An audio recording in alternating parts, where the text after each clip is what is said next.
Ազգային ժողովի հարգելի փոխխոսնակ, հարգելի գործընկերներ, ճիշտ ասած այս հայտարարագրման խնդիրը որ դրվեց, իմ համար օրինակ շատ հետաքրքիր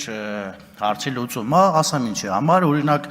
ընդդիմության սպասարկող մի քանի ակտիվիստ կարելի է այդպես անվանել կամ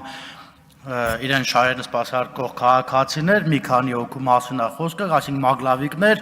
ովքեր Գեղարքունիքի մարզում տարբեր տեղեր նստում, կայնում ասում են, գիտեք, ինչ կա,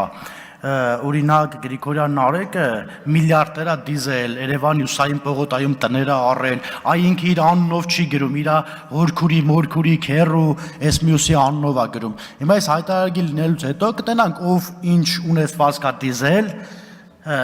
թե ընդդիմություն իրենց իշխանության օրոք, թե մենք, ու ես պաշտոնապես այս ամբիոնից հայտարարում եմ, Ուսային պողոտայից տները նվիրում եմ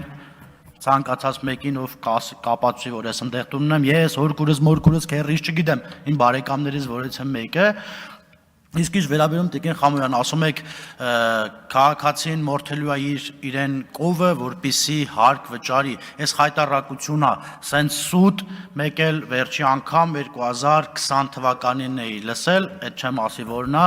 հիմա ես հուսով եմ, որ դուք հայտարարագրումից հետո երբ քաղաքացին իր կովը չմորթեց եւ հարկ չվճարեց, հուսով եմ այս ամբիոնից կգաք ու ներողություն կխնդրեք, ու ես ուզում եմ ասել հանրությանն ու հասարակությանը, որ իրենք ուզում են մեզ այս հայտարարագրման դեմ լինելով, որպեսզի մեր բարեկամներն, հարազատներն հայտարարագիր չլրացնեն, որպեսզի քաղաքացիները չտեսնեն, որ մենք այս 6-7-8 տարվա պաշտոնավարման ընթացքում թալան չենք արել, որ իրենց են ուզում նմանեցնել մեզ, ուզում են նմանեցնել իրենց, որ այ դու չգիտեք, իր մորքուրի անունով էս ինչ գույքն է ձեռ բերել, հիմա մորքուրն էլ կրասնի, հորքուրն էլ, քերրին էլ, հոպարն էլ, բոլորն էլ կտենան ով ինչ ունի, ով իր պաշտոնավարման ընթացքում ինչ է շահել, շնորհակալություն։